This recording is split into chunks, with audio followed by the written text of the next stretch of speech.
여러분 안녕하십니까?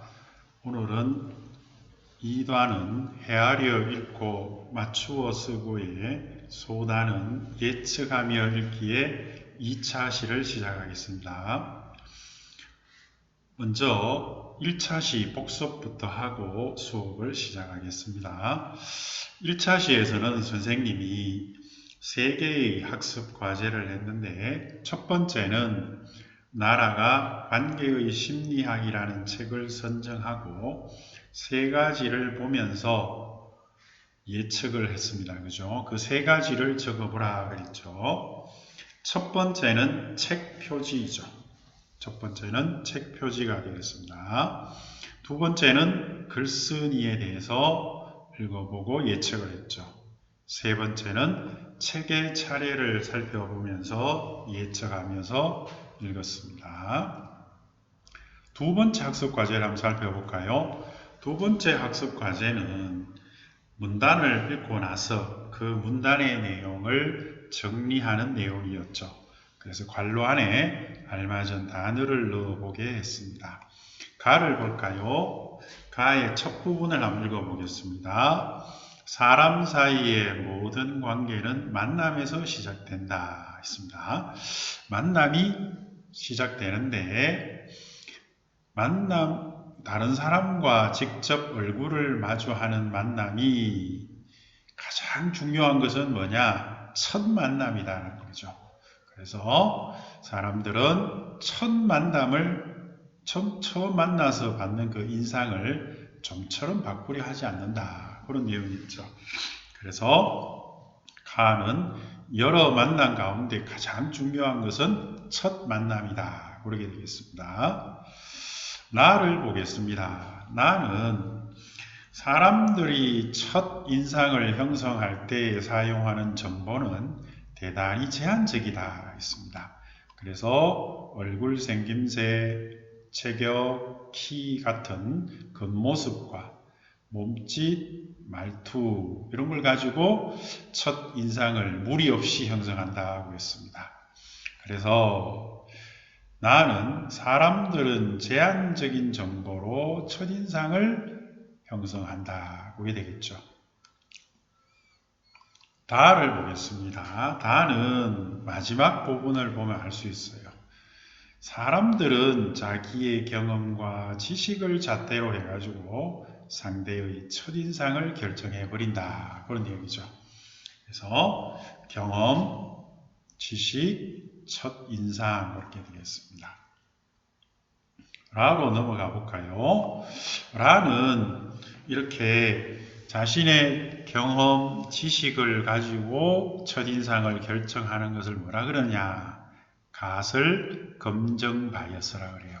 조금 전문적인 용어죠. 어려운데 가설 검정 바이어스. 친구들이 보면 이걸 읽을 때 잘못 읽어서 가설 검정 바이러스 이렇게 합니다. 잘못돼요. 바이어스입니다. 그래서 라는 가설 검정 바이어스는 사람들이 첫인상을 바꾸려고 하지 않는 까닭이다. 가설 검정 바이어스가 원인이 되어서 사람들은 자꾸 첫인상으로 모든 사람들을 판단하려고 한다는 거죠. 마로 넘어가겠습니다. 마는 가설 검정 바이어스가 뭔가를 이야기하고 있죠. 그래서 사람들은 말이죠. 이런 과정을 거듭하면서 자기의 생각이 옳다고 제멋대로 확신해 버린다는 거죠. 첫인상을 보고 저 사람은 이런 사람일 거야 하고 확신해 버린다는 거죠. 이것이 바로 가설 검정 바이어스라고 사회심리학에서는 이야기한다는 거죠. 그래서 마는 가설 검정 바이어스의 개념을 이야기합니다. 바로 넘어가겠습니다. 바는 사회심리학자인 스나이더와 스완이라는 두 사람이 실험을 했습니다. 대학생들을 대상으로 실험을 했는데요. 내향적인 성격을 증명하는 질문을 갖다가 준비를 하고요. 외향적인 성격을 증명하는 질문을 준비해서 모두 26개를 학생들에게 보여주었답니다. 그랬더니 대학생들이 이제 그 질문을 가지고 선택을 하게 했습니다. 그러니까 사람을 만났을 때 그 사람의 성격을 판단하는 데 도움이 될 걸 26개 중에서 12개를 선택하라고 했습니다. 26개 중에서. 그랬더니 학생들이 어떻게 하느냐 하면 먼저 그 사람을 보고 나서 성격이 외향적인가 내향적인가를 먼저 판단하고 난 다음에 질문을 선택하더라는 거예요. 질문을 선택하고 나서 그 사람에게 해서 내향적이다, 외향적이다를 판단해야 되는데 반대로 하더라는 거죠. 질문을 먼저 그 사람이 외향적인가 내향적인가를 판단하고 나서 질문을 선택하더라는 겁니다. 이런 것을 우리는 가설 검증 바이어스다. 그러니까 뭔가 첫인상, 뭔가 편견 이런 것에 탁 매여서 그렇게 된다는 거죠. 자, 그래서 많은 가설 검증 바이어스를 스나이더와 스완이 실험을 통해서 입증했다는 그런 내용이 되겠습니다. 그 다음에 4에 오게 되겠습니다. 4는 또 가설 검증 바이어스의 아주 아주 인상적인 그런 내용을 하나 했는데 혈액형 성격학입니다. 혈액형 성격학. 우리는 A형, B형, O형, AB형의 혈액형이 있는데 그 혈액형에 따라서 사람이 성격이 다르다고 믿는 거죠. 과학적 근거가 있느냐? 전혀 없습니다. 그런데 우리는 그걸 계속 믿으려고 한다는 거죠. 그게 바로 가설 검증 바이어스입니다. 그래서 가설 검증 바이어스가 혈액형 성격학에 영향을 미친다. 그런 내용이 되겠습니다. 그래서 R로 가겠습니다. 미국의 한 심리학자는 말이죠. 성격을 진짜로 한번 구분해 봤답니다. 그랬더니 몇 개가 되느냐? 555개가 되다는 거죠. 그래서 성격이라는 것은 A형, B형, O형, AB형 이렇게 있는 게 아니다는 거죠. 무수히 많다는 거죠. 그것을 이야기한 거죠. 그런 면에서 가설 검증 바이어스는 우리의 판단을 방해하는 요소가 된다는 겁니다. 그래서 마지막에 글쓴이는 이렇게 말합니다. 우리는 가설 검증 바이어스를 버리고 지속적인 관계를 통해 상대의 실제 모습을 보아야 할 것이다. 그래서 우리는 상대의 시간을 통해서 지속적으로 관찰하면서 그 사람의 실제적 모습을 보는 것이 중요하다. 그런 내용이 되겠습니다. 그리고 이제 세 번째 과제인데 요거는 글을 읽고 나서 여러분의 느낀 점을 적으라 그랬죠. 요거는 선생님이 일일이 다 읽어보고 잘못된 거는 수정하고 띄어쓰기 잘못된 것도 수정해놓고 다 해놓겠습니다. 여러분들이 한번 선생님이 수정한 것을 보면서 이렇게 됐구나 하고 공부하는 시간을 가졌으면 합니다. 자, 그래서 1차시 복습을 마쳤습니다.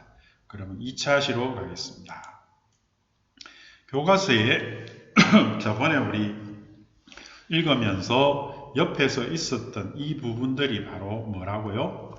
예측하기가 됩니다. 예측하기. 그래서 이렇게 몇 가지 했느냐면 모두 10가지의 예측하기가 있었습니다. 그죠? 그래서 오늘은 61쪽으로 넘어갑니다. 자, 61쪽의 첫 번째 학습 활동은 이해 부분입니다. 이해. 처음, 가운데, 끝에서, 가에서부터 자까지죠. 요거는 우리가 문단을 읽으면서 우리가 살펴봤기 때문에 여기에 여기 비어있는 부분을 여러분이 충분히 찾을 수 있을 겁니다. 그래서 여기다가 먼저 책에다가 이 부분을 한번 적어보세요. 무엇인지 적어보고 내가 자신 있다 싶으면 선생님이 내줬는 과제, 즉 2차 시를 열고는요. 이 2차 시에다가 첫째, 처음, 괄호에 있는 부분에다가 여러분이 알맞은 답을 여기다가 적으면 됩니다. 그래서 끝에 자까지 좀 넣어주시기 바랍니다. 그러면 첫 번째 과제는 해결이 되었습니다. 두 번째로 넘어가겠습니다. 61쪽의 2번은 다음 시간에 하겠습니다. 그래서 지금은 넘어가도록 하겠습니다. 자, 3번인데 이게 참 중요합니다.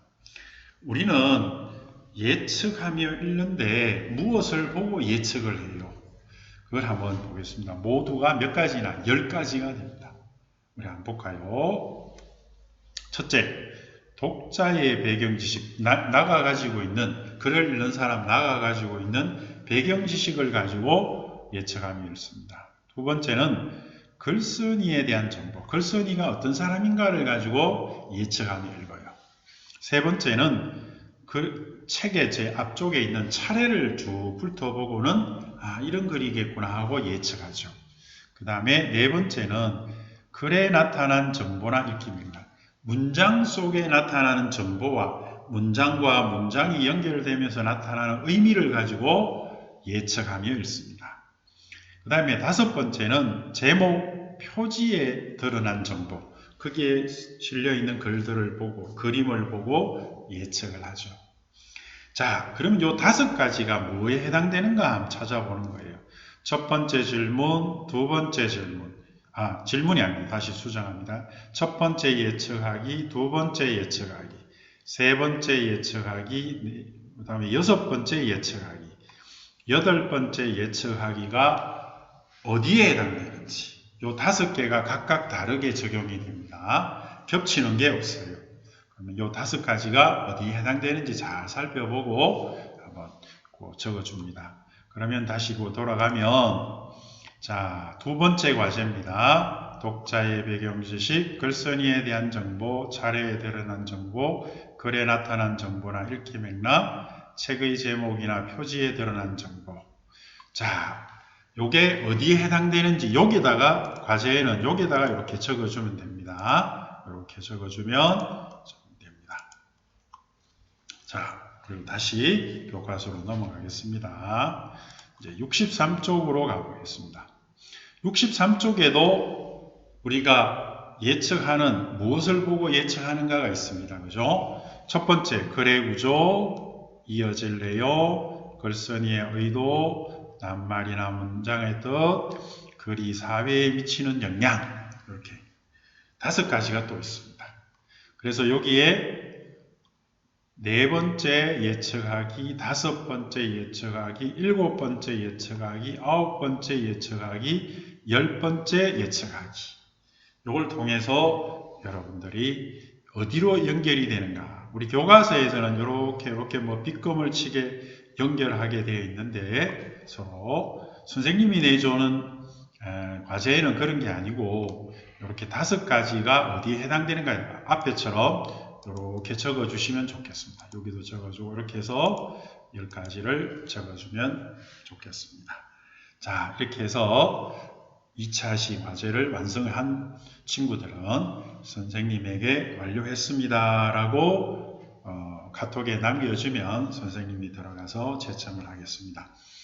지금 친구들 중에 수업에도 안 들어오고 열심히 안 하고 이런 친구들이 있는데 이런 친구들은 선생님이 체크해놨다가 성적에 꼭 반영을 하겠습니다. 열심히 하는 친구들에게는 선생님이 가산점을 주도록 하겠습니다. 요거 나중에 학교에 등교하면 선생님이 그거 다 메모해놨습니다. 그러니까 늦게 들어오는 친구는 감점의 요소가 됩니다. 안 하는 친구는 나중에 벌점이 부과되니까 꼭 참여해서 제때 수업을 할 수 있기를 바랍니다. 감사합니다.